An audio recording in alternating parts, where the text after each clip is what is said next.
Vamos lá, é hora de falar do Vascão da Gama, Breno Monsef. Vamos lá, Zé, vim falar de 2 jogadores então, com os quais o Vasco tem prioridade total para renovar. Léo Jardim e Pablo Verratti. Acho que nem precisa a gente falar muito, né, sobre a importância deles, só que tem que renovar o contrato.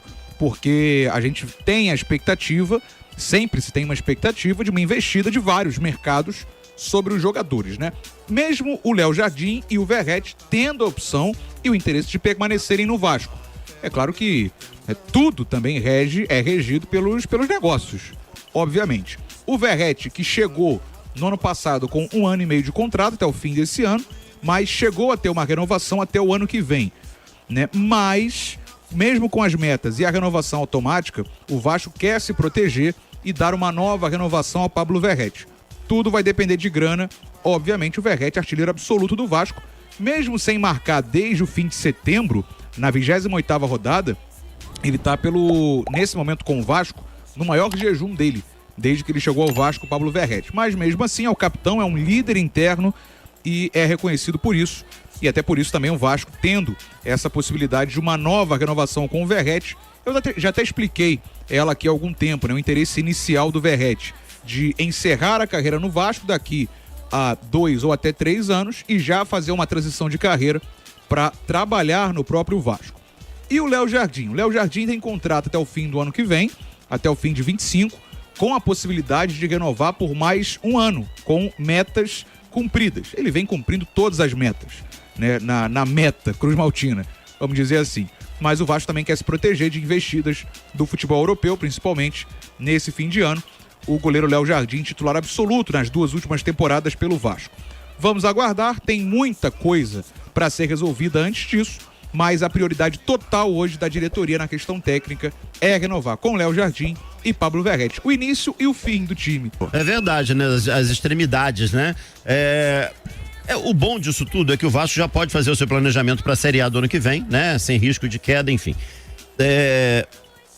São 2 renovações que eu acho que o Vasco tem que buscar mesmo, né? Léo Jardim e Verratti.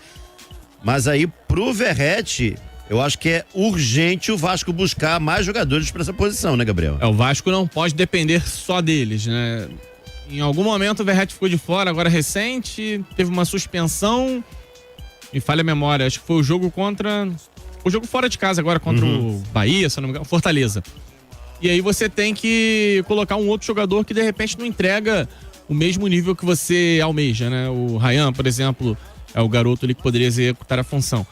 No gol, graças a Deus, 2 temporadas de Léo Jardim jogando, sem lesão, sem nenhum problema maior. Mas a gente não pode descartar também. Eu acho que é uma outra posição que o Vasco pode buscar, um jogador um pouquinho mais rodado, um pouco mais calejado.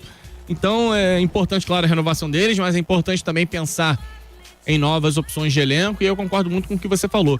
Você ter essa tranquilidade de não lutar contra rebaixamento já te permite olhar para a próxima temporada. E vamos lá. Já que o Vasco não tem grana, já que o Vasco está apertado com relação a dinheiro, se antecipar no planejamento pode dar uma certa vantagem para você no mercado conseguir captar boas peças. Por exemplo, o Fluminense, ele olha pro ano que vem, ele não consegue nem entender se ele vai estar na Série A, na Série Exatamente. B. Atlético Paranaense, Bragantino e etc. O Vasco, ele já sabe, vou estar na Série A. Só não sei se vou jogar pré-Libertadores ou a Sul-Americana. Isso, pro planejamento mais amplo, acaba não importando tanto. Então você já começa a pensar num jogador, começa a pensar numa renovação, traz as principais peças do elenco para a mesa de negociação e já amplia o contrato. Vai no mercado e dá uma vasculhada naquele destaque da Série B ou num jogador do futebol sul-americano. Se antecipa aos concorrentes, porque isso pode ser um ponto de vantagem lá na frente. Repito, o Vasco não tem tanta grana para conseguir montar um elenco milionário, não, enquanto entrar um novo investidor da SAF. Então o Vasco tem que aproveitar esse período de tranquilidade, entre aspas, claro, jogar o brasileiro com dignidade, com competitividade, mas já pensando também em adiantar alguns passos do planejamento, pensando em 2025. Além do Léo Jardim e do Verratti, você acha que mais algum jogador do atual elenco merecia uma investida maior para renovação ou não? Então, porque assim, é bom a gente salientar que alguns já têm uns contratos até mais longos, né? Mas o Vasco tá se prevenindo, até o caso do Verratti e do Léo Jardim, né? Pra você já ter um contrato mais longo, para numa investida você poder negociar bem. Mas eu acho que hoje as peças mais importantes desse elenco, Léo Jardim, Verratti, acho que do meio pra frente ali, e com as laterais. Acho que o Piton ainda é uma peça importante, mas tem um contrato um pouquinho mais longo. Acho que no meio de campo já começa a ficar um pouquinho mais E difícil. os 2 medalhões? Assim, dos medalhões, acho que o Coutinho tem planejamento a longo prazo. Eu acho que com pré-temporada ele vai encaixar um pouco mais E o Payet? essa equipe. O Payet, ele tem contrato até o meio do ano que vem. E eu venho defendendo aqui que o Vasco converse com o Payet para rescindir no final do ano, para abrir espaço nessa folha salarial, porque custa muito caro. O salário do Payet pesa muito na folha. Pensando nesse planejamento pro ano que vem, pode ser importante chamar o cara de canto. Irmão, vamos tentar antecipar um pouquinho para eu ter um pouco mais de fôlego. O próprio jogador, não sei se criaria tanta barreira para isso. Eu não ficaria com o Payet. O Coutinho, óbvio, é um projeto a longo prazo do Vasco. O Vasco voltou a treinar hoje e aí temos alguns pontos de alguns jogadores importantes. Payet e Coutinho treinaram. Isso é notícia? É, porque os dois estão numa instabilidade física gigante. Ora um joga, ora o outro joga, ora os dois não jogam como foi no último jogo, né, antes dessa parada. O Galdames foi o titular no meio de campo. Mas a expectativa pelo treino de hoje é que eles tenham sequência. Hoje foi aquela reapresentação, a gente vai ter esses próximos dias para que eles fiquem integrados ao time principal, né? Agora, tem 2 nomes que eu acho que o torcedor vai se animar mais. O Paulinho. O Paulinho chegou a viajar no último jogo, não entrou, mas o planejamento era esse, como aconteceu com o Jair, de viajar, mas não entrar em campo, né? Não ser relacionado para o jogo, apenas para viagem, para voltar a ter o ambiente. E o Paulinho, a expectativa nossa também, seguindo a programação normal, é que na quinta-feira da semana que vem, contra o Inter em São Januário, ele esteja à disposição. Então, Paulinho Paula poderia já jogar na próxima semana. E tem ainda, de nessa semana, a gente ver a transição do Adson. O Adson, que se recupera de uma cirurgia, né, que ele teve que fazer na perna, porque é uma cirurgia que estava dando muitas dores pro Adson, dores crônicas já eram, e ele teve que operar, então tá nessa reta final de recuperação e podemos ver a transição do Adson. E aí mais pro final desse campeonato também começar a voltar, né, para ir pras férias com um pouco mais aí, um empurrão melhor para cima do jogador da equipe do Vasco. Então assim, são 4 nomes, o Payet e o Coutinho, ora jogam, ora não. Tem a questão ali do ambiente e tal, mas isso aí a gente já debateu isso aqui algumas vezes. Questão técnica. Os dois ainda têm 5 jogos para tentar buscar, junto com o Vasco, essa vaga na Libertadores. O Paulinho Paula é um reforço que chega para essa reta final. E aí mais, sem tanta, digamos assim, exigência, o Adson, já que ele ainda está se recuperando de uma lesão que estava crônica já na perna dele.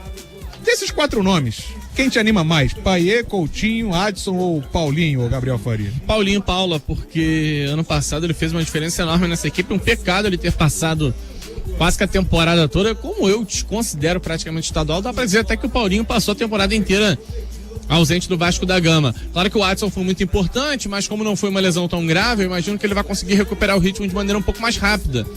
Já o Paulinho, de repente, vai ter um pouquinho mais de dificuldade. Ele tem que aproveitar essa reta final de ano para conseguir encontrar o seu melhor futebol, para entrar numa pré-temporada e aí sim reiniciar todo esse processo em 2025. É um jogador com características únicas, é um jogador que você não observa com tamanha frequência no futebol brasileiro, o cara que dita ritmo no meio de campo, não é bem um meia, camisa 10, mas não chega a ser também um volante, tem capacidade de criação, mas uma recomposição muito forte.